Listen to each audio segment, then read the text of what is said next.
This is Stillness Speaks, and my name is Chris Hebard, and today we are very lucky to have Paul Hedderman with us. Paul has a website called zenbitchslap.com, which is how I ran into his work. He's posted up some videos, and there's something that's very, very unique about your work, which I liked and sort of got my interest, and I thought that maybe we might get together and explore it a little bit. And that is the relationship between addiction, recovery, and spiritual awakening. You've taken a very unique approach, I think, to the spiritual awakening process. And before we go too far, I want to break my own anonymity and just let people know that I've been in recovery for decades. And I thank God that I'm sober today. But the reason that I'm sober today is that somewhere early on, I came to believe that what I was suffering from was a spiritual affliction. And that this spiritual affliction was terminal in my case. So whereas maybe my spiritual interests outside of this, and there are extensive ones, we have a website called stillnessspeaks.com, which really explores non-dual reality and across every religion and tradition in the world. But from this point of view, from this person's viewpoint, this issue of spiritual awakening was almost a mandate, that there isn't an alternative to it. It might be a hobby, it might be a vocation, but in the case of a person in recovery, it could absolutely be the difference between life and death.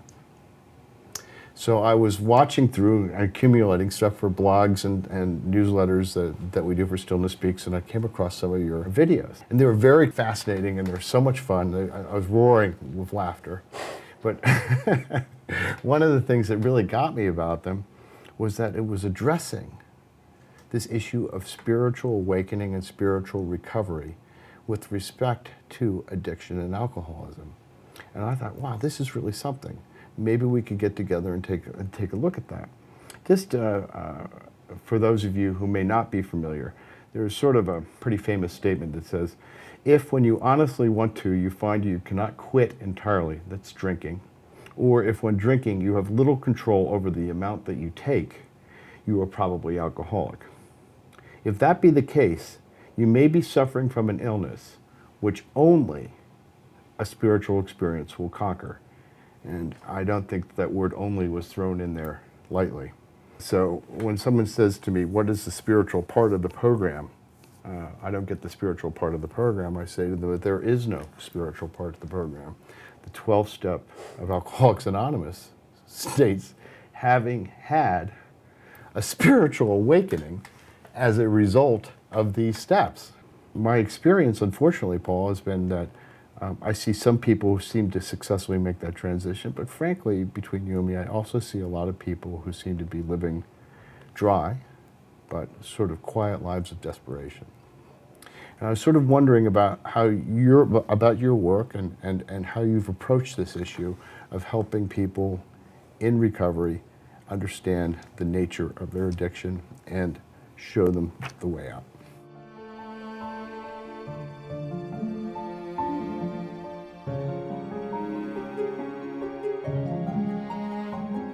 All right, well, let me show you this second, because when you honestly want to, you find you cannot quit entirely, or if when shopping, or when drinking, or when obsessing over some guy or woman, or when concerning about money, you have little control over the amount you think, or take, or buy, you are probably alcoholic. Yeah, but you can fill in that totally different things, yeah? And to me, I believe alcoholism is just an extreme subdivision of self-centeredness, which I think is the primary delusion here. Our life is centered on self, and then in that, it causes these things to be ways of expression, not just around alcohol, but around a lot of other topics in life. So, and the thing is, my spirit isn't suffering at all. It's my forgetting that I'm a spirit that's causing me to suffer. Yeah? To me, it's an act of denial of what I am, or a forgetting of what I am. But I would say it's more of an active denial of what I am by being identified as what I'm not, and then continually obsessing around that, or the mind, the thinking, constantly obsessing around it. It's like Paul becomes a little planet and all the thoughts revolve around it with a very tight-fitting orbit. Yeah, it creates an incredible neuroses, obviously, I would imagine, and you need relief. So you go shop, or you have sex, or you do other things to get some relief from it. But obviously, the relief, the expiration date is already passed in the relief. It doesn't work. It doesn't last, and then you become enslaved to the problem-solution ratio, or the feel uncomfortable, get relief. But you don't see that the real relief is from both, not from one or the other, but from both. From the need to have relief and from the suffering, to me. And that, to me, is what spirit is. Spirit isn't defined in two-ness. Spirit is, to me, nothing without a first. But in this realm of mind, it's all duality. So there's relief, a desire for relief because you think you're suffering. I don't go towards the relief. I ask, well, question the suffering. Right. If it's not you, then to me the best way to get out of something is realize you're not in it. How would you go about doing that? Well, to me it's entertaining a possibility. I think you can learn about what you're not here. You can't learn about what you are because you are it already. You don't need to learn about it. But you can definitely learn about what you're not. And in telling the truth about what I'm not, there are free samples of living from what you are, unadorned with the idea of what you're not. Yeah? So I go for just telling the truth about what you're not. And then when you do, all the truth distills into one statement, and it's not a statement, it's like a unspoken yes in your gut. That is, I'm not that. And there you are. Right.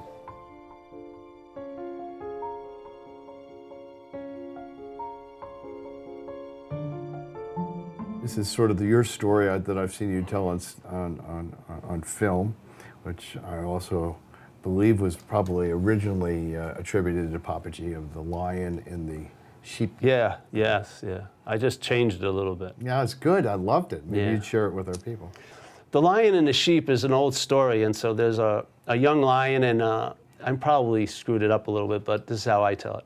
There's a young lion and a mother, and the mother dies, and so the young lion gets abandoned, and it's in a field, and then doesn't know what to do. It's not doing well. It doesn't know how to capture anything to eat. And then a herd of sheep come by, and it tries to glom on to the sheep herd. Now, the sheep are a little nervous because they recognize it as a lion, but the lion has no idea what it is, or not a strong one at least. And so it starts living with the sheep, and it starts chewing cud, you know, and sitting around talking about who's going to be the next sweater and all this stuff, and getting into the world of sheepness. And, you know, it feels a little irritable, restless, and disquiet, you know, but it just tries to avoid it, distract itself from it, you know. And it running around. And then one day an old lion comes charging down into the meadow looking for food, and it sees the herd of sheep, and it starts chasing the herd of sheep. Then it sees a young lion out of the side of its eye, and it goes, well, that young lion's joining the hunt. But then it realizes the young lion's running with the sheep. So it veers off to the young lion and grabs it, and then the young lion rolls over on its back and says, please, please, Mr. Lion, don't kill me. I'm just a helpless sheep. And it's like that. The old lion's a little perplexed, so he grabs the young lion and he drags him to this pond of water. He doesn't say anything, he just sticks both their heads over to water, and there's the reflection. And so the young lion sees that his face matches the other face, and he gets it, yes? And so the old lion looks at him and goes, roar. And so the young lion doesn't have to take 8 weeks of roaring classes, yes? It doesn't have to, you know, go to a retreat or a seminar. It has a natural inclination to roar. It just never tapped into it. So it immediately roars, yeah? So it woke up. Now, the idea of being a sheep, it's like, I'll give you an example, another one, then we'll get back to this story. When I was younger, you know, I thought I had it going on. I was about 14 or 15, and I was hanging at the malls in Long Island, and I had this gray long-sleeve T-shirt I really liked, and I had this pair of red corduroy pants. Now, I had a little affliction that will come into the story later. So I was walking around strutting my stuff for months, you know, and everyone's looking at me at the mall. I'm thinking, yeah, it's working. I'm looking pretty cool. Then one day, one of my friends had some compassion on me and says, Paul, I go, yeah. He says, you know that shirt and pants you like to wear? And I go, yeah. He says, you know, those pants are magenta color. And you know, that shirt's pink. And as soon as he said it, and I'd look at myself in the mirror hundreds of times, and it looked like it was gray and red. But as soon as he told me it was magenta and pink, I saw it, I looked at it, and it was pink and magenta. And it never turned into gray again. Yeah? Never. I never was fooled that I had a gray shirt on. As soon as the invitation was off it, I got it. Yes? I didn't have to go back and ponder the gray shirt. Is it pink or gray? Sometimes it's gray, no, it was pink. And that was that. I put it in my closet, never to wear it again. Yeah? This is sort of what it's like to me. So here's the lion, got it. Yeah, bimbo. It's a lion. It's now roaring. It probably realizes it can chew those sheep. You know what I mean? Forget the sweater. It's gonna. You know. And so, but what I found by inviting people and sharing this stuff with people is that, let's say the sheep, they don't meet a lion. But they get a feeling they'd like to be like a lion, yeah? They've run into an old book about how courageous lions are, and they're the king of the jungle. And the sheep obviously believing they're not too courageous and not too much is going on with them. They'd like to be a lion with the hopes that it would make them have a greater advantage as a sheep, if I could be more like a lion. So then they start reading a book about being a lion. And then they meet some other sheep that are disgruntled, and they get together and go, let's share, you know, we could roar instead of putting up with this. And next time that guy's going to shear me, we can jump him and stuff. So all these things are starting to be entertained. And so they find a picture of a lion, and then they get a little, put it in a frame and get candles and lilies, and they start, you know, worshiping the lion, and then having roaring classes, trying to, I think this is how it sounds like, ba, ba, you know. It's getting to sound like a roar there, ba, ba, and then suddenly, and so it seems very noble to some other sheep. They go, it's nice, these sheep are wanting to have a spiritual awakening. They want to realize they're a lion. But the fact is, this is the problem. So here you are given a message, hey, you're a lion, or there's just lioness, let's say. But what happens is when that message is heard by a sheep, the sheep ears, it's like, you're a lion, you're a lion, you're a lion, you're a lion, you're a lion, you're a lion. You can become like a lion. That's right. Not the message. Yeah? Something just changed that last second. Exactly. So then you go and you hear the message again, you're a lion, you're a lion. Yeah, yeah, yeah, yeah. I'm a lion. You hear it, but as soon as it turns into your voice, I can become like a lion. That's not the message. And so the dilemma is, if it seems very noble for a sheep to want to become like a lion, but in fact, if you're a lion, you're missing the whole point, yeah? Mm-hmm. Obviously. Yeah. So to try to practice to be a lion is actually reinforcing the belief that you're a sheep. That's right. And sometimes people, to have that constant reinforcements of being a sheep, you're going to have a long, long path here. Long, long spiritual path. Some will say it's going to be lifetimes, because obviously what's being reinforced is a lie. So you have to practice a whole lot, a whole lot of effort, that you believe you're trying to get out of something to actually reinforce the belief you're in it. It doesn't take any effort whatsoever to, you know, in the waking, whatever. It's nothing. There's absolutely no thought or effort on our part, like it says in our book. You'll be placed in a position of neutrality. Yeah. So let's sort of circle back. You started with a comment about self-centeredness being the core issue of addiction, and addiction extending way beyond alcohol and drugs, yeah, and into everything, chasing women, chasing cars, chasing careers, chasing food, chasing. I'm incomplete. I'm trying to complete myself with objects. And it comes from this feeling of being self-centered. And now we have the other image of the lion, okay?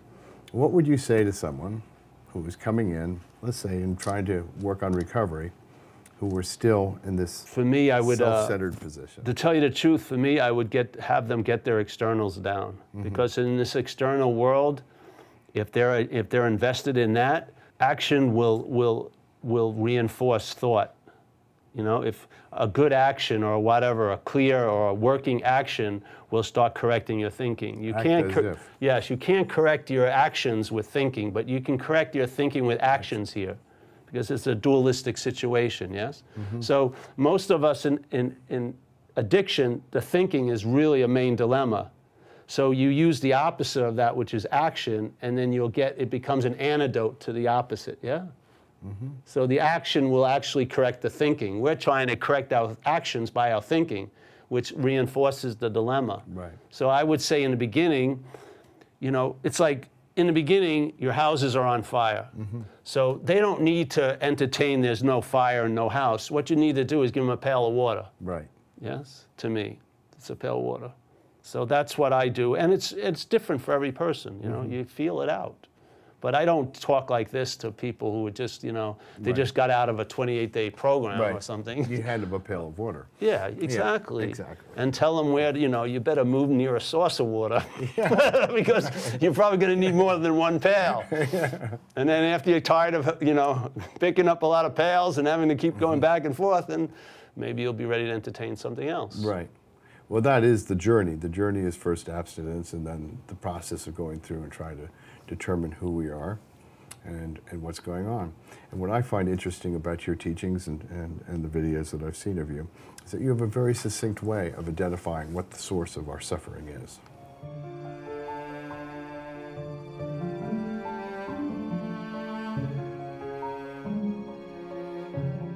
You know, in the book it says the symptoms, I mean, the drinking and the using or the shopping or the sexing, whatever, are just symptoms of the dilemma, which is self-centeredness, yeah? And that self-centeredness creates an irritability, restlessness, and disquiet. And therefore, the alarm of the body is working, but what's responding to the alarm is the problem. So self is now trying to get relief, which is actually, hopefully, relief from self, but it gets relief for self, which causes slavery, yeah? Yeah, for some of our viewers, I'm going to just clarify that when you're talking to the self, because in the broader scheme of the stuff here, we have little s self and big S self. In this case, we're talking about self as identity, the belief in a separate sense of personage, an identified person. Yeah, I like an old Buddhist terminology, which is it's a feeling or a vague feeling of being a long-lasting, independent, separate entity. Right. Obviously reinforced by body. Identification, yeah? And to me, there isn't a self. There isn't a noun, self. There's selfing. It's a it's a verb of mind, conditioned mind. It's selfing, selfing, selfing, and the selfing going uninterrupted and not seen, because there are a lot of interruptions in it, create an illusion of a noun. And then, so by hearing the selfing all day, it creates a sense of this, oh, I exist. Yeah. Exactly. As a separate entity. And of course, that's where the lion forgets it's a lion and then becomes a sheep. And no matter how great a sheep life a lion lives, it's probably not going to be super happy about it. Because its real nature is not of sheepness, it's of lionness. So to me, that's why the solution is a spiritual awakening, because your nature is of spirit. Right. So that's then perfectly describes the whole phenomena of being restless, irritable, and discontent. Yeah, we've forgotten what we are, and that sets off something, and yet what's responding to it is the dilemma itself. So that's why it perpetuates it. So now it seeks outside to get relief from what's an inside job. Right. And so drugs, alcohol, whatever it may be. And of course, none of them last because they're off. It's like someone with the flu who thinks he has a cold, so he buys like $300 worth of cold medicine, takes it religiously and everything, but it's not going to bring him relief only because he misdiagnosed. He doesn't have a cold, he has the flu. So to me, that's what the spiritual awakening it does. You really know the problem by the solution. When a spiritual awakening, when a moment or let's say a patch of time is unadorned by the selfing and you see from clarity, to me what that did is I realized that is inherently what I am, not what's been masquerading and running around as me. And that's what I believe a spiritual awakening affords you. You can get just that one primary miscalculation gets corrected, and then you'll see what happens. Yeah, everything starts aligning up, and then you see blue is blue and red is red, and things become obvious because the thing that was causing all the confusion wasn't what you thought. It was just this little bit of a miscalibration. Yeah. So to the people watching this thing, though, I mean, essentially what you're saying, the famous saying would be, we're not human beings having a spiritual experience, we're spirits having a human experience. But to most people listening to this, when you start saying, well, we're fooled because of this body, people would say, well, I am my body. What would you say to them? What would I say? It matters how big they were. I'd have to check my words if they were large and angry. This is a New Yorker talking. Because usually when I go to a town to speak, I have to leave like 3 days later. They love me the first day, but by the third day, they're like, what was that guy replying there? But, you know, that's okay if that's where they're at. You know, I don't have any problem with that. I don't see them as a body, so I don't care how much they're proclaiming it. So. Well, talking about trying to find that sense of freedom that comes from, in some way, maybe nothing more than that momentary glimpse where you realize that what you are is something vastly different than what you thought you were. Okay, and what someone who is in recovery, hearing what you and I are talking about here, what can they do to try to find? Once again, I've seen a lot of people, and I have no problem with Buddhism or stuff like that, but I've seen a lot of people with untreated alcoholism try to get relief in Buddhism and other things, and they're just alcoholic Buddhists. Right. Literally, yeah? So and Catholics. If that seems to be the conditionality of the apparatus, I call it the action figure, then I would get the externals down, do the steps, because the water's too muddy to see your reflection, yeah? You've got too many fires going on, and if you hold this as a philosophy, it doesn't hold water. It's not going to really stand any strong winds, you know, like, oh, you know, I remember when you first would hear this message that you're not a person, yes? It'd be great in relationships, because when my girlfriend was mad at me, I'd go, but there's no me. No, I didn't do that. I've never done anything. And she'd say, knock the fuck off. You know? And, you know, because it was, my mind was using it for its own advantage. Yeah, sure. Yes, but it had no weight to it. Yeah, yeah. So to me, it's get the externals down, and there'll be this guidance, inner guidance. And for this message that I do, repetition, I think, is important, because the mind, in a sense, is asleep to this primary fact. And sometimes, you know, when you wake someone up, they get right up. Other times they say they're up, but you got to check them out in 5 minutes because they're back to sleep. Right. So I like the idea of repetition, because the head, you already know. The knowledge isn't something to acquire. It's prior to the knowledge we acquire here. It's innate knowledge. It just needs, and it's like the mind is almost like a lazy Susan, yeah? So it's like you're slipping an invitation in each slot, and you don't know which slot's going to get to the heart of the matter. So you slip it in there, and so I use different metaphors, and just because the pointer, different yeah, exactly. Yeah. But then all it takes is that one ignition, because the whole bonfire is in place. It doesn't need a giant torch. All it needs is one, and then bam, it starts occurring.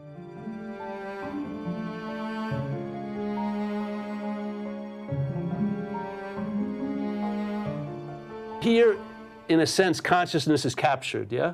It's almost like, here's the mirror of consciousness. And it's reflecting things.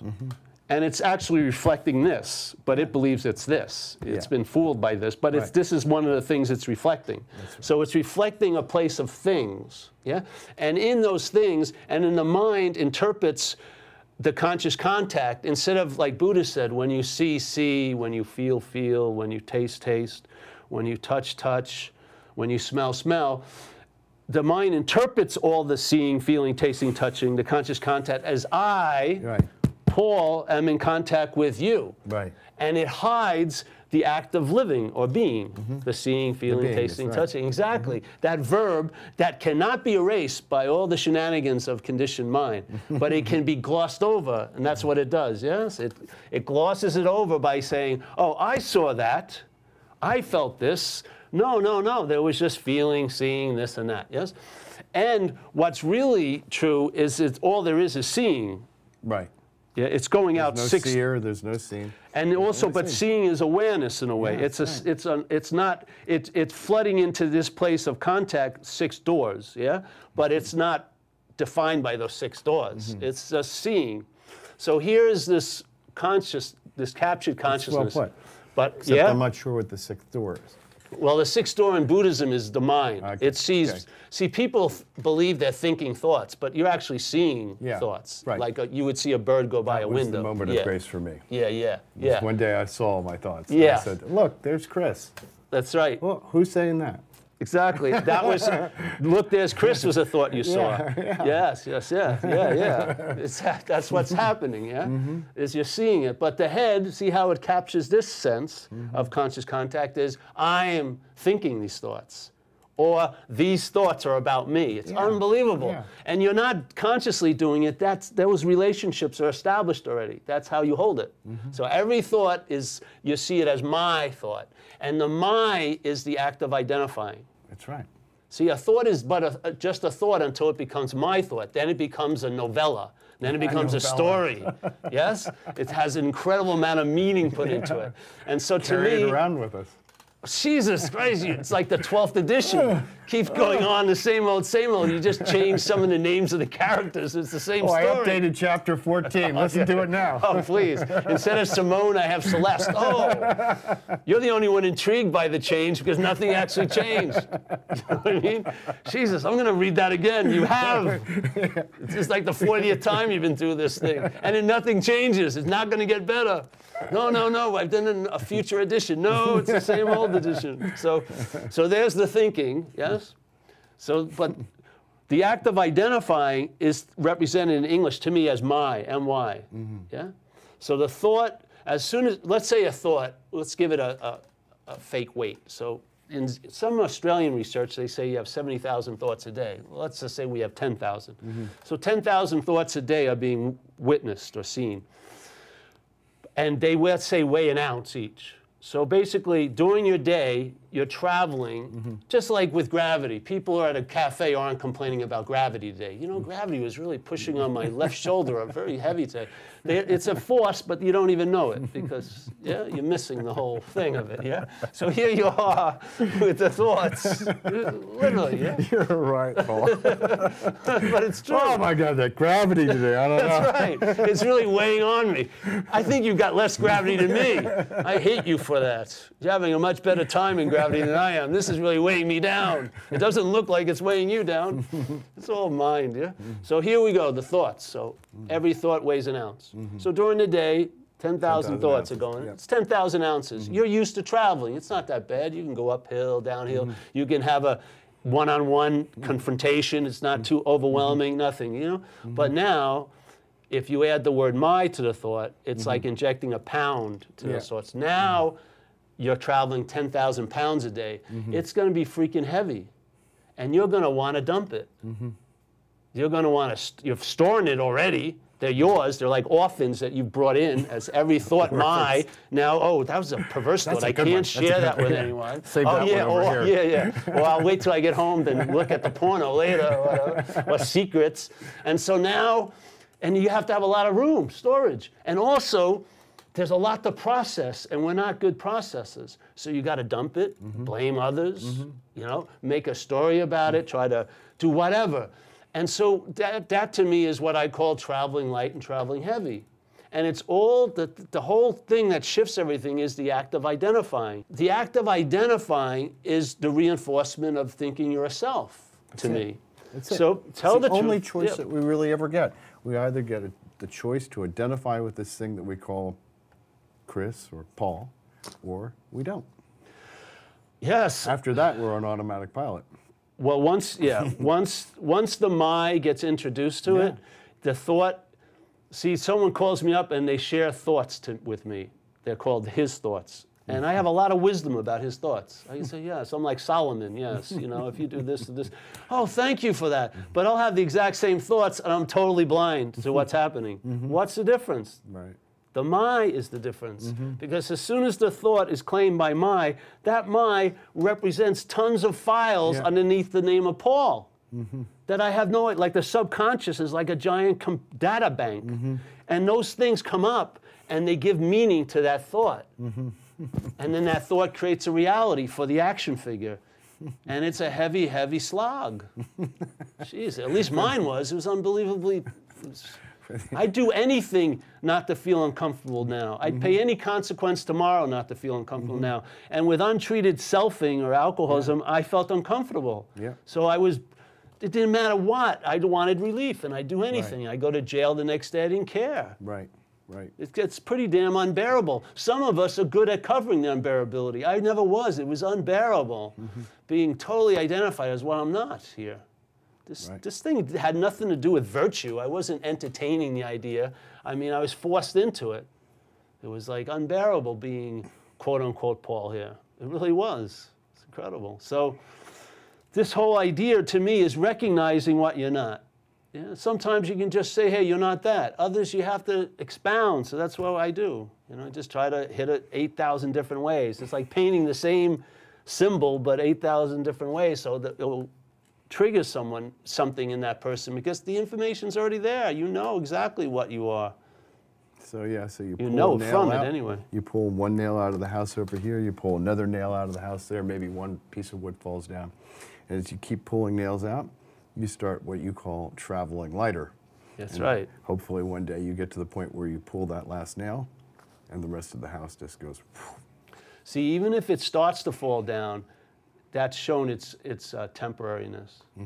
See, in every experience there's a principle, and that principle can be expanded. It doesn't have to be supported by outside circumstances. Your mind can get the principle that's being there. So you can get the impermanence of something by just one view of one event in one small little day. It opens up the whole sense of impermanence. You don't have to study thousands of pages about impermanence.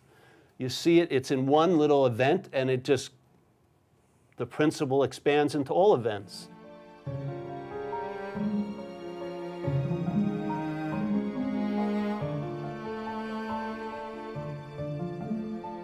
So that restless, irritable, and discontent is sort of like a little stone in the bottom of your shoe, and it's constantly down there, and sooner or later it starts building up and building up and building up. And eventually you can't take it anymore, and if you don't address that, sooner or later you're going to look for relief. Yes, for sure. That's what happens. Right. So the alternative then is to start what? Self-inquiry? Asking what's true? I like to just call it entertaining a possibility, and also just starting to tell the truth about what's happening. Because if anything appears, it cannot possibly be you. If it appears to you, it can't be you. So that would be maybe coming back to the idea of subject and object. In order for something to appear, for there to be an object, there has to be something to see it. So there is no object without a subject. Okay, so now with that very basic principle, we can go through and start investigating what is it that I see and who's seeing it. And by virtue of doing that, you can walk through the world. I can say, wow, I'm certainly not this chair. Okay, I see the chair, I'm over here, that's a chair. I see a body, body's Paul. Well, I'm certainly not Paul. What's interesting to me, though, is when I pull my focus back a little bit, and I go, oh, here's another body. This is Chris' body. I'm going to treat Chris' body different than I'm going to treat Paul body. And I go, no, this is my body. And I got to really stand back, and I have to say to myself, okay, who sees Chris' body? Who is witnessing the Chris' body? And this is going to be true also as I come in and I start realizing that there's tons of thoughts that are coming up. There are tons of memories that are coming up. There's all sorts of sensory perceptions that I'm experiencing. Sight, sounds, smells, tastes, feels, that kind of stuff. All of this stuff going on. Bodily sensation, itches, stomach aches, headaches, all this stuff going on. So the question is, who's witnessing it? You'll never know. Right. Well, You only know from it.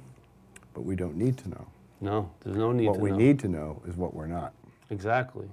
Right. Until you know that you're not that. Right. Then that also is relinquished. You don't need to know anymore. Because as soon as you realize what you're not, and at a certain point, you're established in what you are. And what you are doesn't have to say, I'm not something. 'Cause Right. It's clear. Yeah. Right. So you talk about this, what I am, what I'm not, doing this truthful analysis.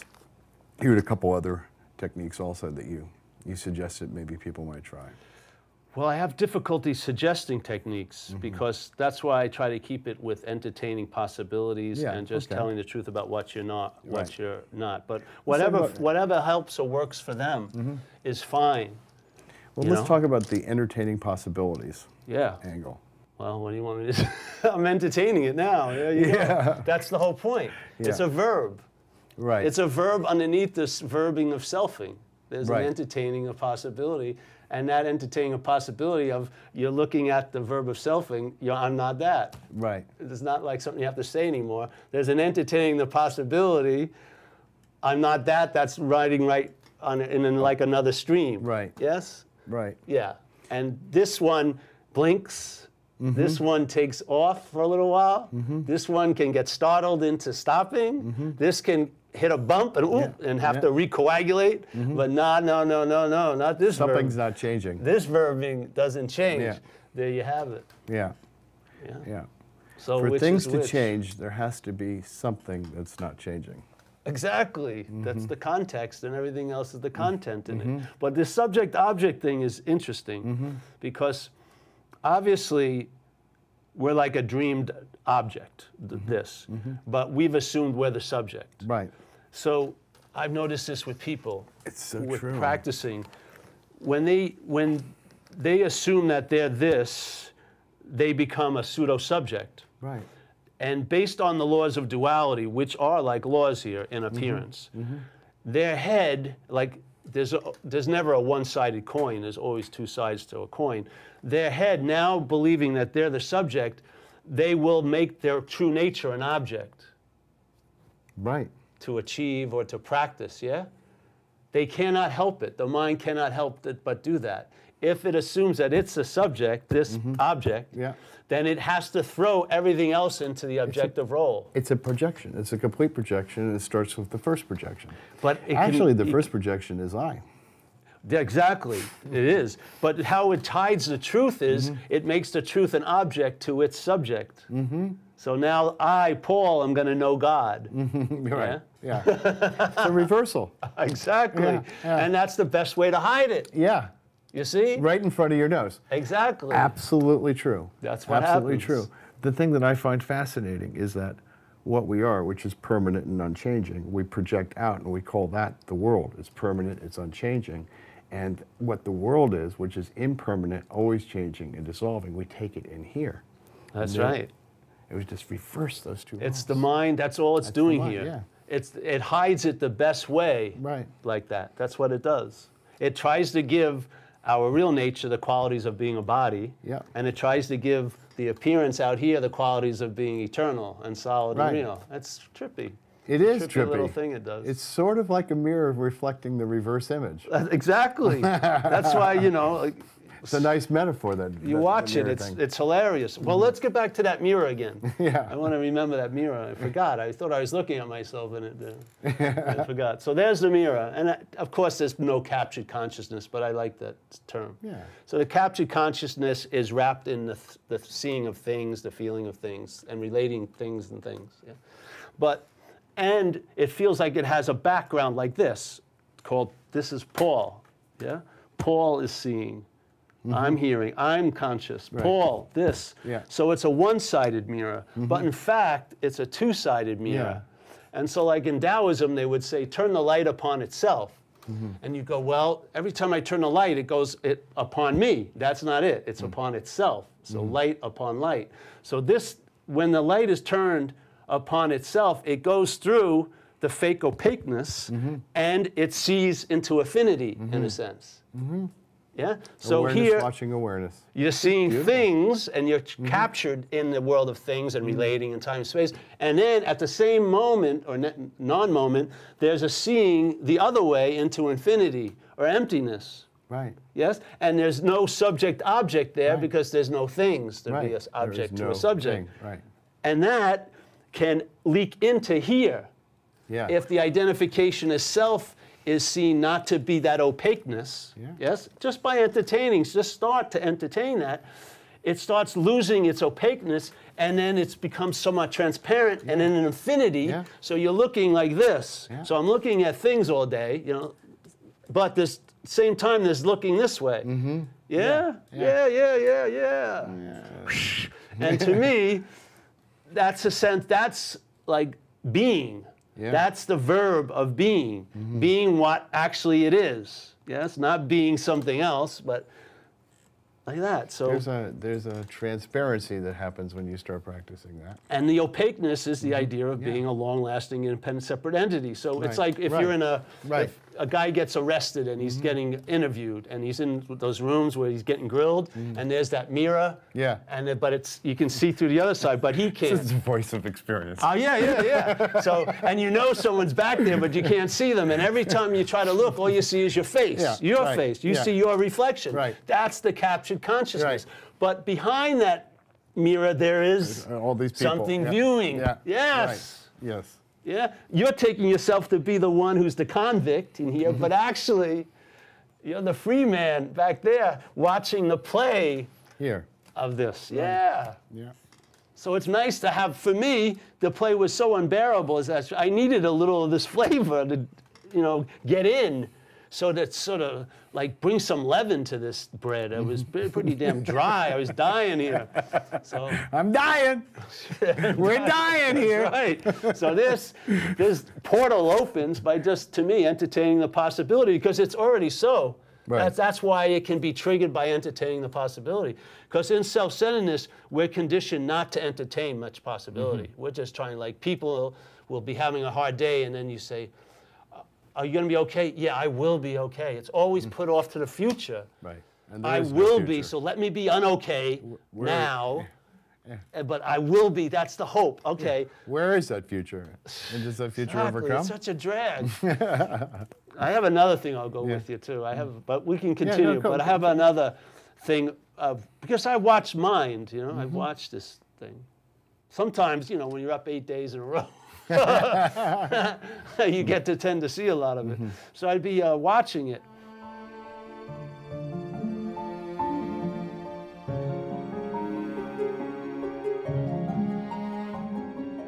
There's a modality I watch a lot with people, which is I call it the here-there modality. Yeah.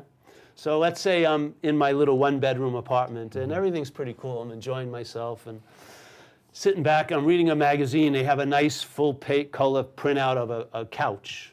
It looks really nice. I look at the couch and go, man, that's a really nice couch. Then I look around my room and I realize I don't have a couch. I'm couchless here. And my mind starts getting irritable. It says, Jesus. I need that couch. I need a couch. And then I start going over what friends have couches and why haven't they told me how good it is to have a couch. Then my mind starts fantasizing. I'll probably lay down with my wife and have my first kid conceived on that couch. So now, everything was just okay. Now it's unbearable, this moment that my mind views as couchless. So the couch becomes a there, yeah? So I'm going to go work for that there. It's going to be much better than here. Right. Because here is obviously couchless. Yeah, right. So now I'm working really hard to get there, and I finally arrive. They're delivering it to my apartment. I'm so excited. And they pull in the couch, they put the couch down, and I like it. I lay down for 5 minutes. Yeah. And then my mind says, you need a new rug to match the couch. So here I was. You did get 5 minutes. I got 5 minutes, and that's what keeps the horse going with the carrot. So the here, which every here until I get there is invalidated. You have to see this by head. The head is invalidating it. You're not entertaining the possibility of this moment because you've already made a judgment that it's couchless, and so let's move on. So now every moment you're in the traveling to the there, you're not actually being here for all intents and purposes. Then you arrive there, and what happens when you arrive there? It turns into a here. And then a new there. A new there starts. And then if you watch this whole progression of here, there, and time, most of the time you're in the space you're called the invalidated here. Right. And every once in a while you get to that mythical there. Can you imagine that slavery? Yeah. Jeez Christ. At its core in that though, at its core there's a resistance of what's here. There's a desire not to look at what's here. Maybe, or a fear of looking at what's here. Maybe it's a fear of seeing, of knowing what's back here in that infinity, or maybe it's a fear of pain or whatever it is that they might find here. But that pushing forward motion is all a denial of the present moment. Exactly. Like a lot of times people will say, I got to get out of this moment, but they're not actually in the moment. Right. They're in a conceptual moment. See, most people have a theater, like a porno theater up here, called What's Not Happening. Yeah? It's amazing. He's got a porno theater. It's like a little porno theater. Paul's either being done by Dallas or doing Dallas, whatever. So there's this theater called What's Not Happening. And in What's Not Happening, anything can happen. Anything can happen in What's Not Happening. Right. You can be totally healthy right now, but in What's Happening, you have cancer. I'm miserable, yeah. Exactly.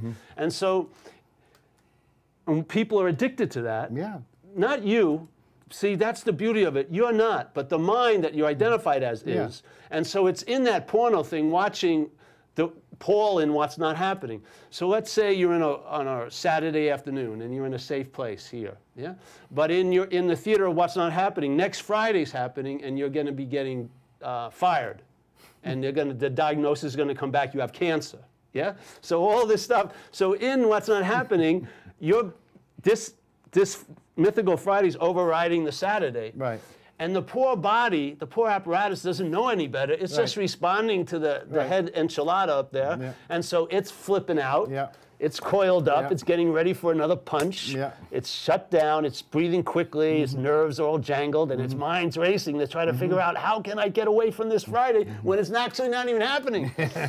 And so there's something that is happening called What's Happening. Yeah. And What's Happening has one simple quality What's Not Happening doesn't have, which is it's happening. That's it.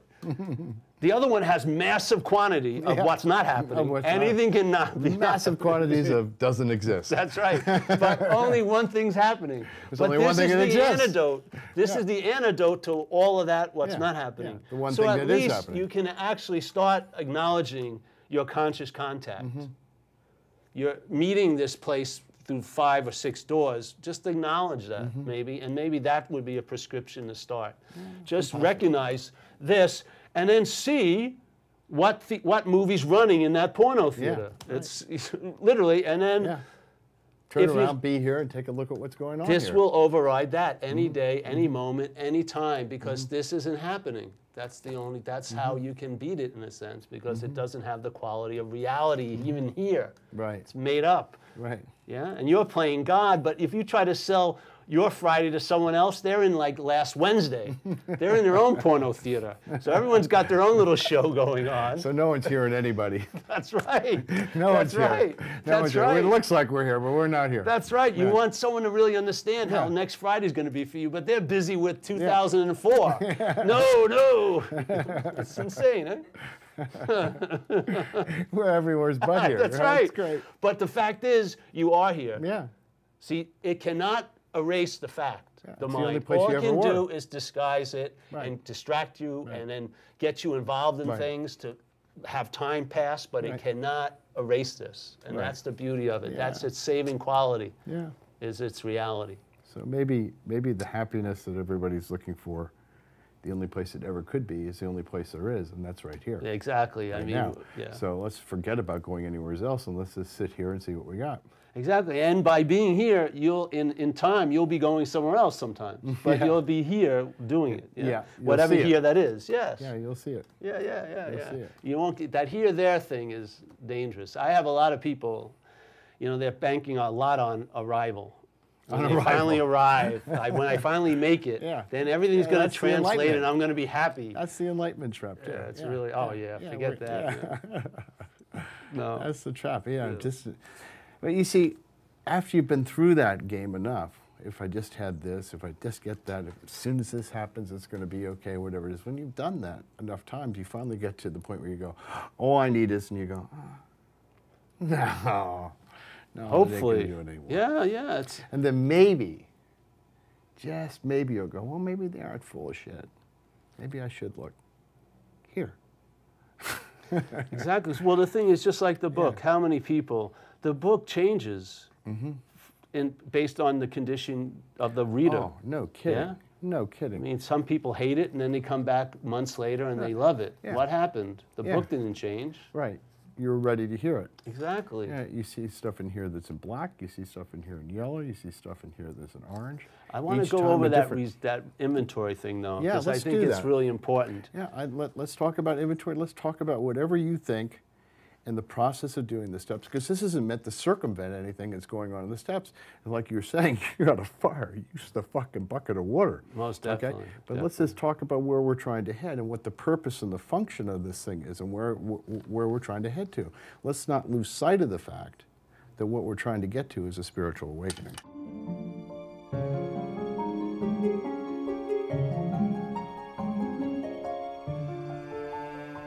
First, before that, on page 62 or 63, it talks about what happens if you start entertaining the main principle of recovery, which is reliance on something greater than the self. Yes?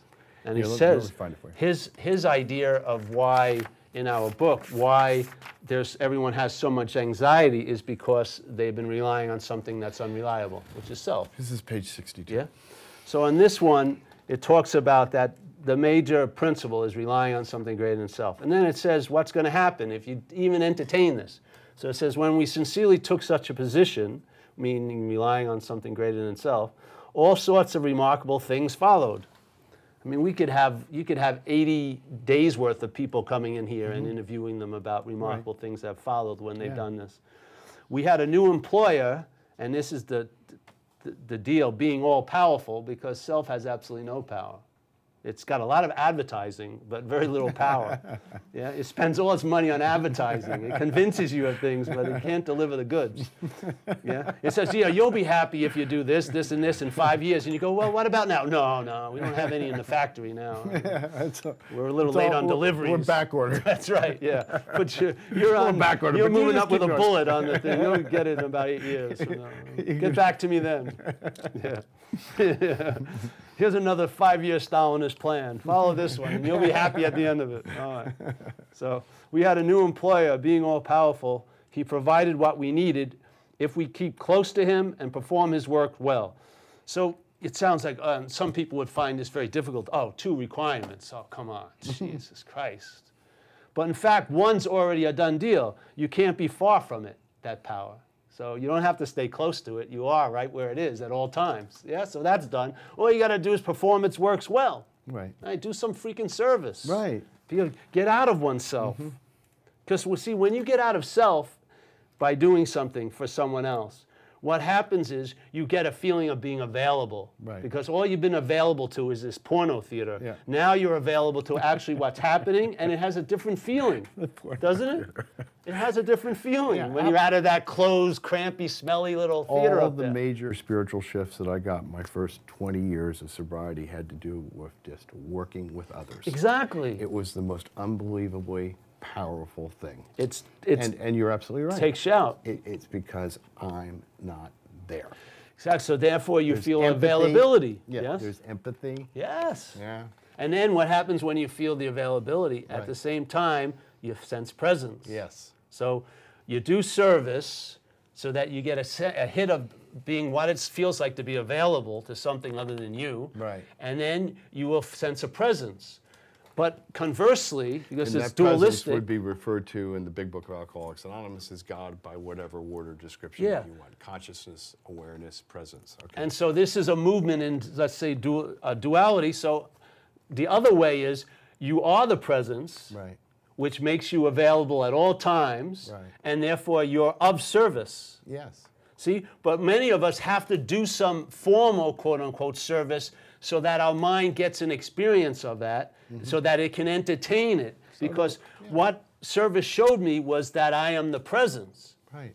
But for many years, I was still thinking, no, I am Paul who's doing service, and I'm having an experience of presence. And Paul is a really good guy for doing all this service. Exactly, but that's not it. That's a loser. See, that's not it, because you're not experiencing the presence. You are the presence. So then, after a while, that happened, and therefore, against all my mental wishes, I'm available at all times. And that makes me of service. Doesn't matter what your little stream's saying up there. I'm available when anyone, anywhere reaches out. I want the head of a horse to be there. You're always available at all times. That's a little inside your head. It's a trip. Yeah. Because then, see, my idea of a higher power shifted so dramatically because I saw it as it's always available at all times without any requirement necessary to meet it. Right. In other words, I don't have to beseech it. I don't think I'm going to get it and then believe I can lose it. It's a done deal. I am that. Yeah. So what do you got? That makes you of service all the time. Even when you don't think you are of service, you are of service. Yeah, that's beautiful. So it says here, established on such a footing, we became less and less interested in ourselves. Right. That's what's going to happen. Our little plans and designs. I love like he uses the word little, because when you're obsessed with self, there are always big plans and designs. Yeah. Our little plans and designs. More and more, we became interested in seeing what we could contribute to life instead of taking. As we felt new power flow in, because you've been in a vacuum relying on self because it's unreliable because it has no juice. Right. It's unreliable. The ego's isolated. Yep. It's a thought. Exactly. So you're in a vacuum of powerlessness, and therefore that's why you're seeking for so much freaking relief. Try to complete yourself. Now you feel power flow in. As soon as your wiring feels power flow in, it responds to its innate ability to be consciously contact now. Yes? As we felt new power flow in, as we enjoyed peace of mind. Yeah. Not entertaining peace of mind, enjoying it. Yeah? Because it is not an arrival point. Peace of mind isn't somewhere to arrive. Peace of mind is always available at all times. If you're in the right non-identification of self, you're there to enjoy it. It's not a time when there isn't peace to be enjoyed in mind. It's the source of all peace. Right. Well, we are peace of mind. Yeah. We are the peace of mind. Exactly. So how can you be opted out of enjoying that? Only if you're listening to your head that plays the gatekeeper. Oh, well, have you been doing good things? And then if you did, I'll let you have 5 minutes. All right, come on out. But I was just starting to enjoy it. I know, get out of here. But you got to get ready for the next thing. That's right. You got to accrue more value. Then you'll get 10 minutes in there. I put up 50 new hoops that you have to jump through. Okay, yes, master. But the peace of mind's always enjoyable. It's always available. So as we felt new power flow in, as we enjoyed peace of mind, as we discovered we could face life successfully. Now this happened to me in AA, in recovery. Now if anyone knows recovery, I went to my first recovery dance, and it was my last recovery dance. I went to my first recovery dance, and I was on the men's side, and the women were on the other side. And I was going to be like a scout. I was going to be sent over to the women's side to see if one of them would dance with me. So I had drank about 8, mineral waters, like substituting for beer as my defense, my big bloated carbonated stomach. And I walked over, it was sort of like no man's land. I walked over there. Sure, and the DMZ. I went up and I asked the girl who I liked to dance, and the girl said no. Whoa! And I got the thing that most of my life was about avoiding, which is rejection. Yeah, and I didn't have anything to drink and nothing. And so first of all, I shrunk, and then I walked back, and the disco ball was like a spotlight on me, and I felt everyone was watching me, and I wasn't coming back with any captive, and it was like a minefield. I was walking across to the men's side.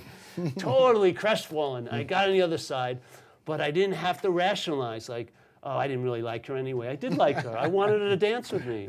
I wanted to, I wanted a lot of things from her, and I wasn't going to get them. And it hit me, and what happened is it dispelled this myth that rejection would kill me. So I learned I could face life successfully, and therefore, instead of playing small all the time, I started asking for what I wanted in life. Yeah, it was fun. Yeah.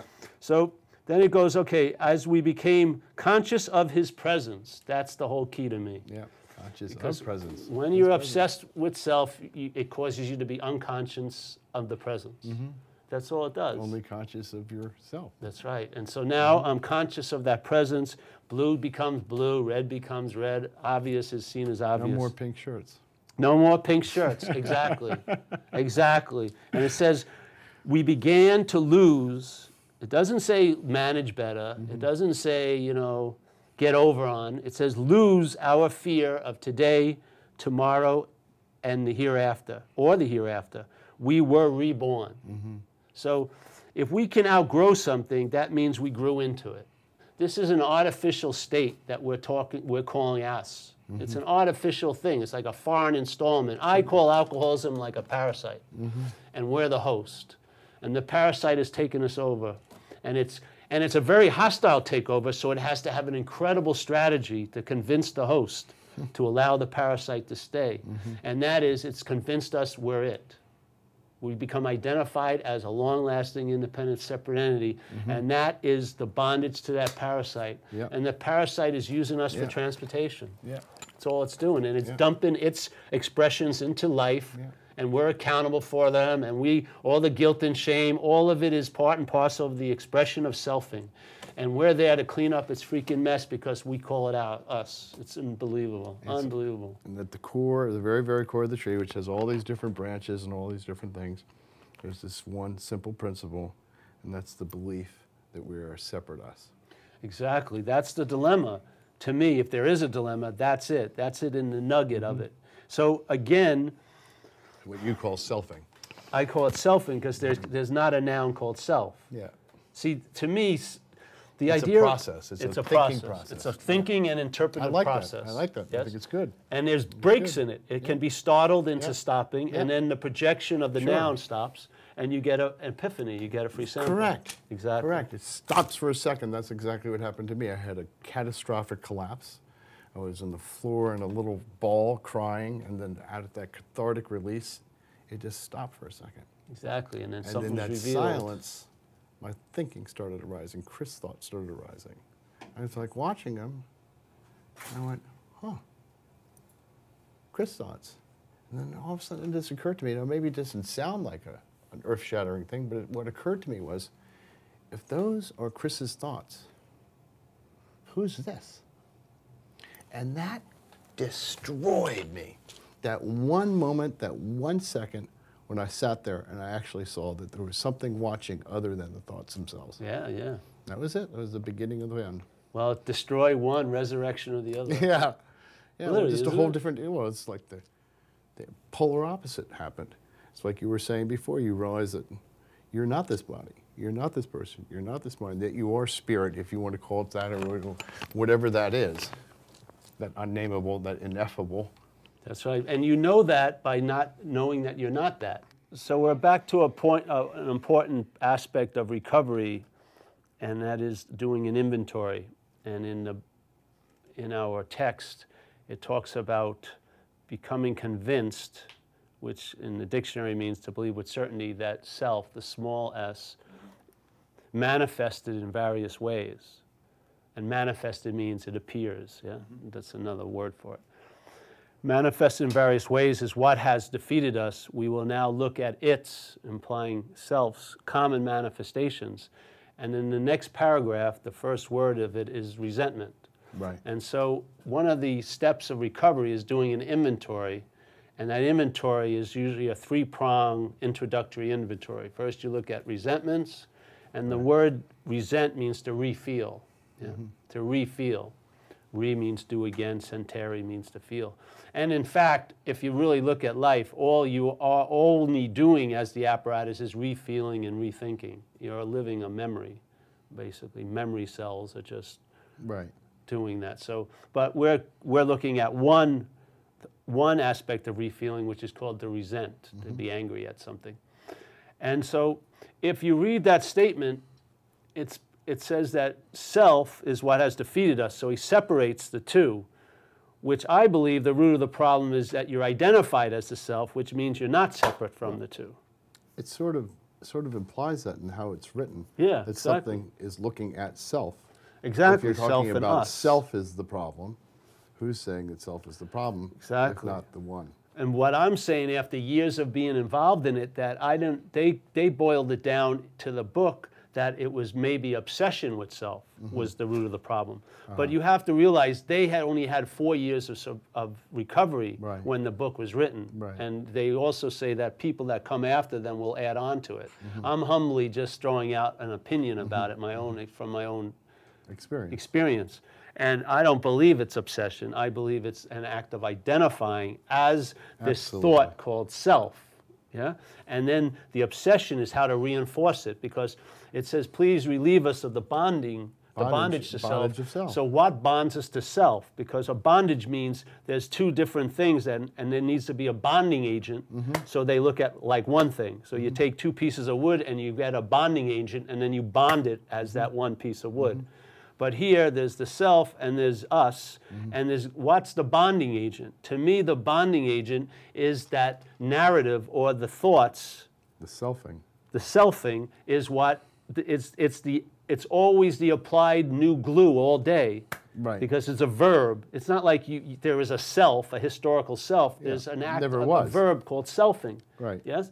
Yeah. There never was. I'm doing this. I'm doing that. This is going. Yeah. Exactly. Everything's being interpreted from the point of view of being a self. Yeah. Right. So that bonds us to the self. That's identification. The identification and the obsession keeps that bonding. Yeah. It's like the obsession reapplication of the glue. Yeah. So if you look at it that way, then it goes, okay, so this small s is what has defeated us by manifesting. Yeah. Sounds like a third party to me, that self is manifesting. And so how is self manifesting into life? Specifically what you're calling your life. That's actually how it's doing it when life becomes your life. But let's just say, how is it manifesting in your life? If these are just some of the grosser manifestations, resentments, fears, harming other people, others are like self-pity, being the victim, all this and all that. Depression, all of these expressions or manifestations of self, how are so many of them getting in so freely at all times into what you call your life? I believe it's because you're identified as the self, as this idea of being a self, which gives it carte blanche. It's like having a pass to every room in this hotel. Every time it goes, it doesn't even knock, because whoever answers it says, oh, it's me. And it walks right into every me room. Yeah? And so my view of it as alcoholism is like a parasite. Yeah? A parasite that has the host. It has, and it's a hostile takeover. So it has to have a very good strategy to convince the host not to overthrow the parasite. And it fell upon, it's like if you ever see a picture of a shark in the water, sometimes they have these fish that live right near its mouth. Now those fish have a pretty good thing going, because they get crumbs, they eat there, they have great security. No one's going to eat them with the great white right there. But it's still not enough, so they get together and they go, let's say, how can we make it even a better situation? They say, hey, if we convince the shark that it needs us, that we're it, it'll never leave us. So we'll have total protection, get all the food we want. The same thing. This thing's taken us over, very hostile takeover, but the host never entertains it can be free of it because it's identified as it. Right. It can only look to get some relief for it, maybe some esteem for it, maybe some value for it, but it can't entertain being free of it. You can feed it. Exactly. So most people are now seeking relief for self instead of from it. And the only relief is from it. Right. The relief for it is slavery, because you're going to constantly need to get more relief because it's unbearable. It's irritable, restless, and it's disquiet all the time.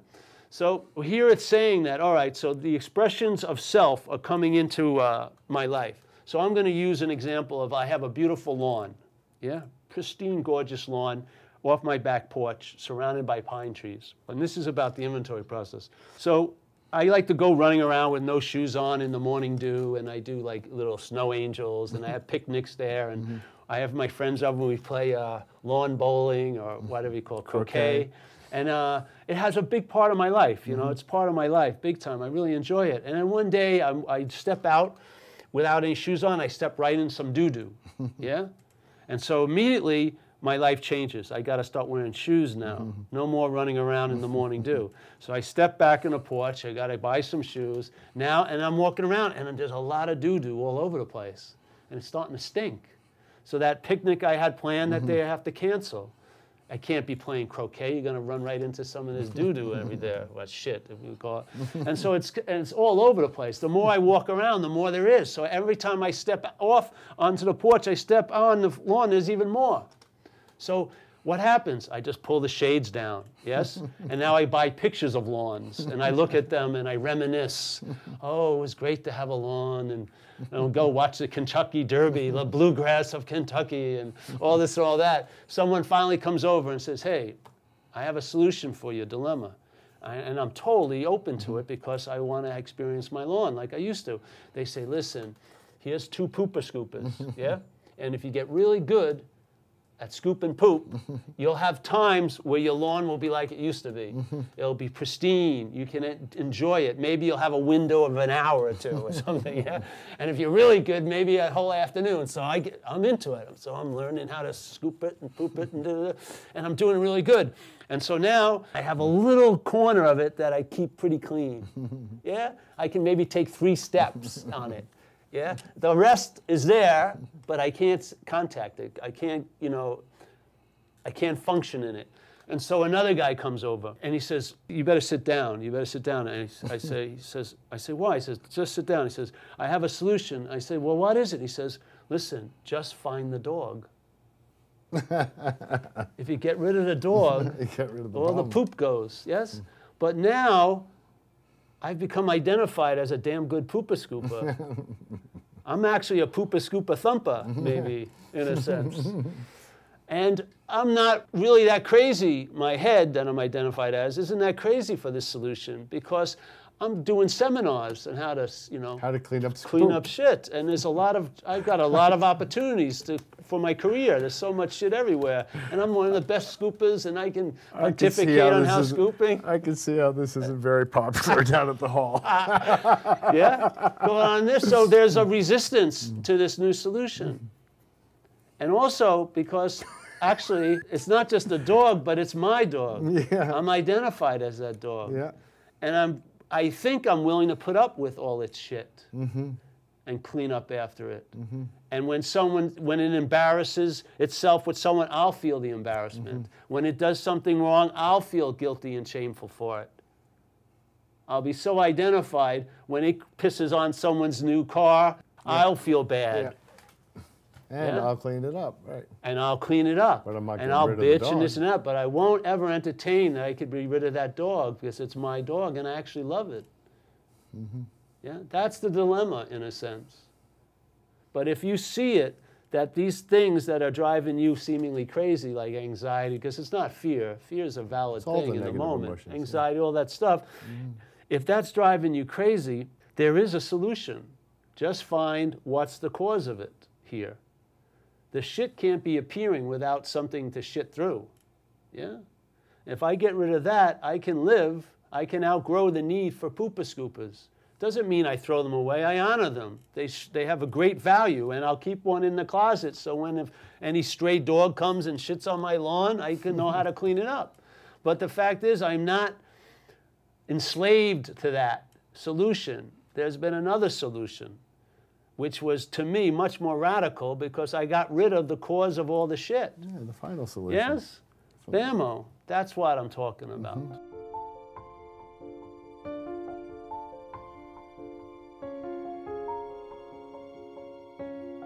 The other analogy I like is that there's a tree, and each of the leaves of the tree could be fear, depression, despair, anger, anxiety, etc., and so forth, and you can either go around cleaning up each individual one, clipping them off, pruning, doing all this and that, or else you can go all the way down to the root and cut the root out and be done with the problem in one fell swoop.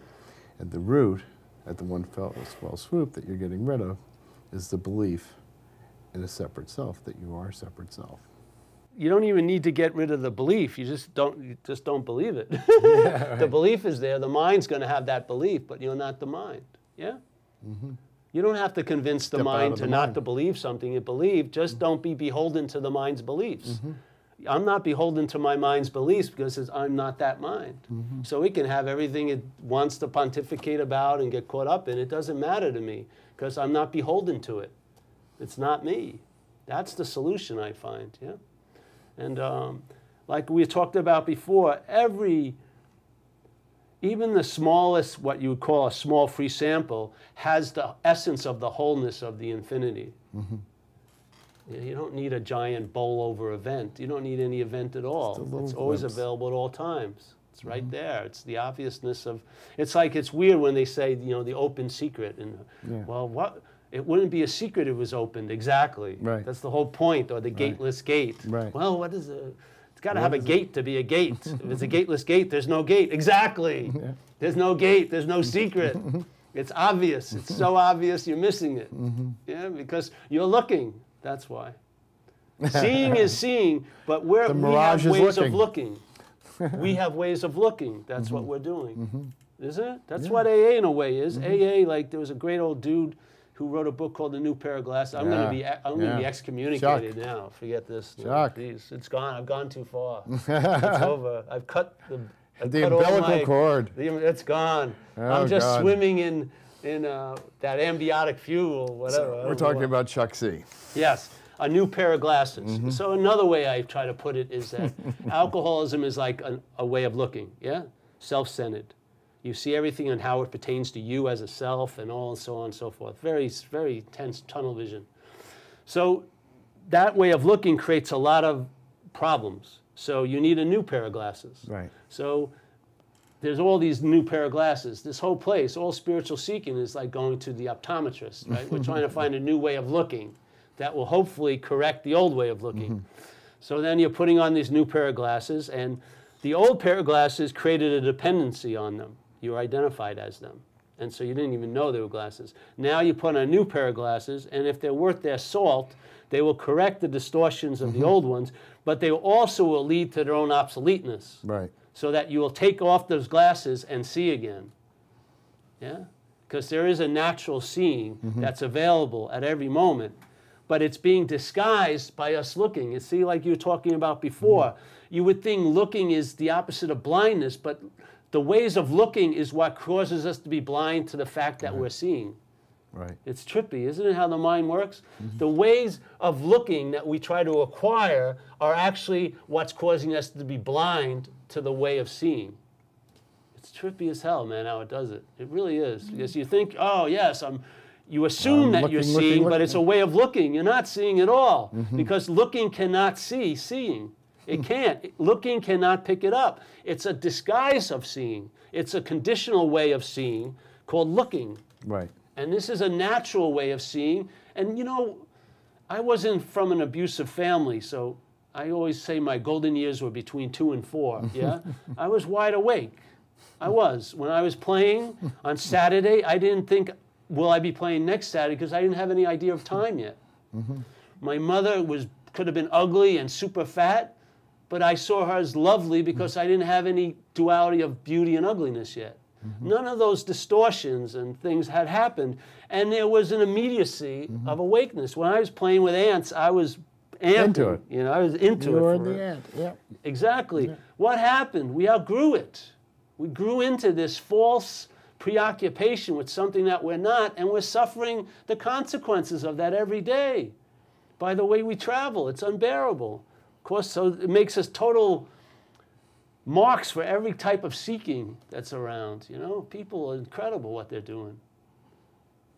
$10,000 to go on a retreat? Give me a break. Unless they're mine, I like that. Come, give me $10,000. I'll go on a whole year retreat with you. I have a joke we can run, a good one. Yeah. I think it's so crazy. I was going to have a retreat called Retreat from Paul, from Paul. And the thing is, you'll get some DVDs of mine, yes, and you'll get some audios, and you'll actually meet me. And then we'll have testimonials of ex-girlfriends who will tell how incredibly they sense such a presence by my absence in their life. They feel so much better.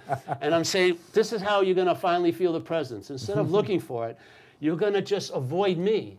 And by avoiding me, you'll feel the presence of my absence. So just send me the checks. You can try a weekend. We'll do a weekend. And then if it works, if you feel better without me in your life, yeah, you can sign up. And you can go on the year retreat. Every 2 weeks, a check comes to me. I'll be in Hawaii. A small recurring charge. You'll get a newsletter of what I'm doing, so you can feel really grateful you're not doing it with me and all this, and you'll feel so much better without me. I used to be flipped when I go down those retreats. Most of the time, we're all sitting quietly. It was great. They're sitting in the back drinking lattes and hanging out. All right, this is an 8-hour retreat. They'll be sitting 5 hours throughout the day by themselves. I'll come out for 30 minutes here and there, and we have about an hour of announcements. Hey, there we go, $300. Happened to me in Australia once. They asked for my money back. I did, and I got it back. I said I didn't see the teacher for half the day. That's who I was supposedly going to see. I paid 150 bucks to see this guy. I didn't see him till like 1 o'clock. And then he came out for 15 minutes and more announcements. And we're all going to sit quietly for an hour. I said, no, I'm not sitting quietly for an hour I'm from anymore. New York. I want my money. I'm from New Jesus York. Christ, I ain't what a sitting deal. quiet. You know what I mean? How do I do that? Exactly. If I'm a musician, I sit in the backstage, I never go out and play, and then people, they ask for an encore, I don't come out again. No, they demand some performance. We got it made in spirituality. Jesus Christ. So we've I'm not making friends, am I, today? No. No, you've torn apart the inventory. So now we have making direct amends. You want to take a shot on that?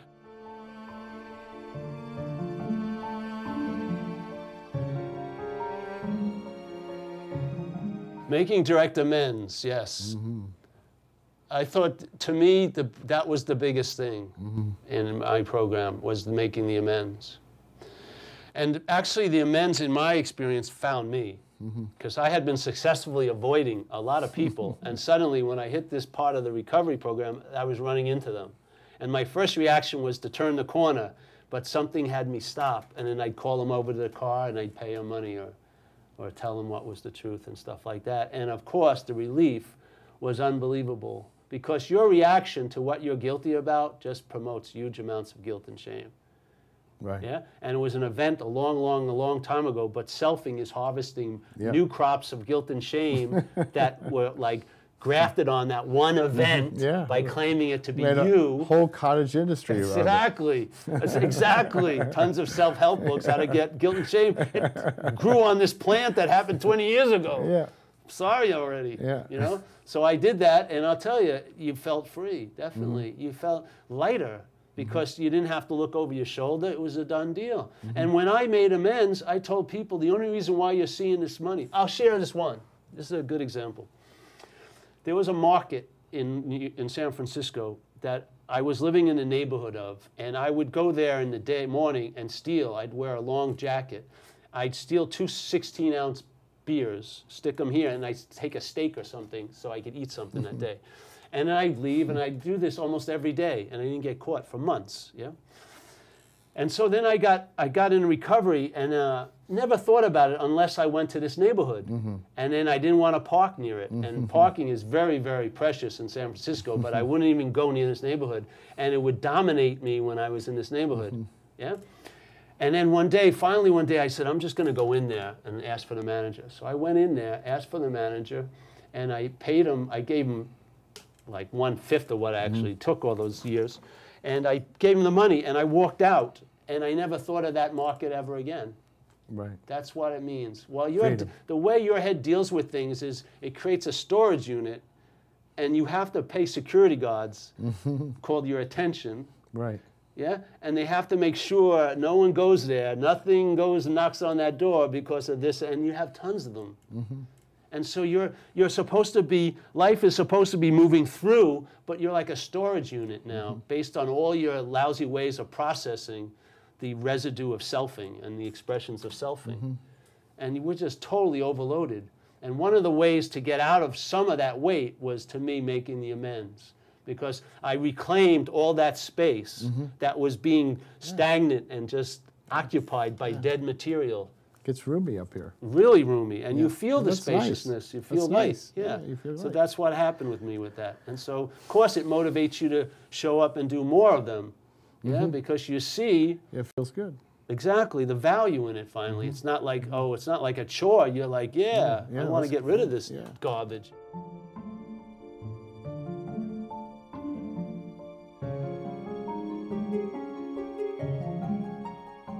So then moving from there into the maintenance steps, 10, 11, and 12, one of the things that I've found interesting is lots of people will say, I know how to practice prayer, but what do you mean by meditation? It's interesting to me because there really is very little, even in sponsorship, where people are given any advice about the issue of meditation, which is really nothing but looking this way. Yeah, to me, when you look that way, the sense is you're being meditated. Right, right. That's what it is for me. When it goes that way, this is a meditation. Right.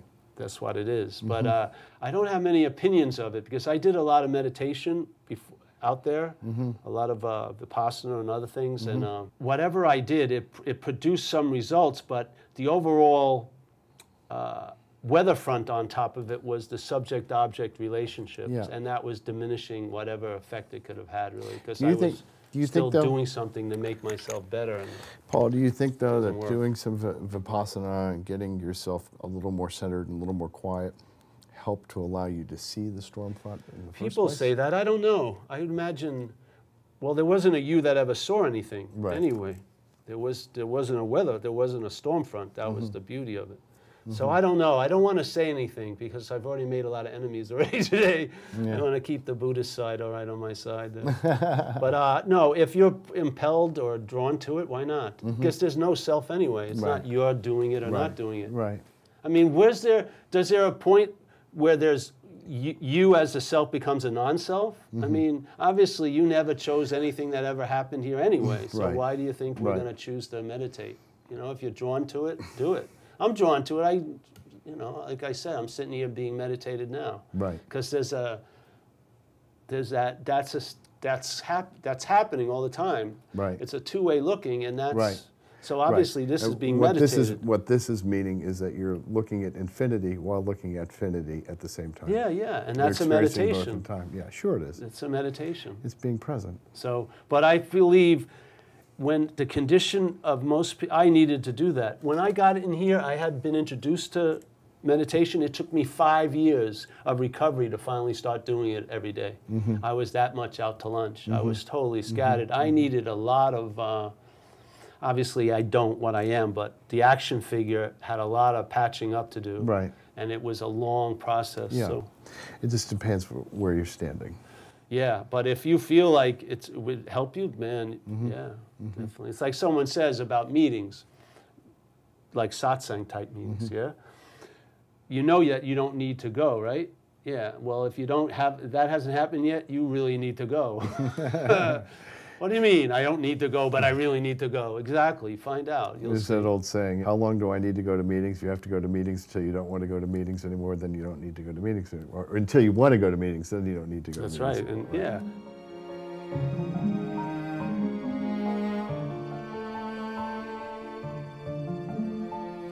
Any other words of wisdom for people out there on the issue of spiritual awakening on this issue, and anything that they might be able to do to help them investigate this issue as to who they are? It's all based on the lion-sheep situation.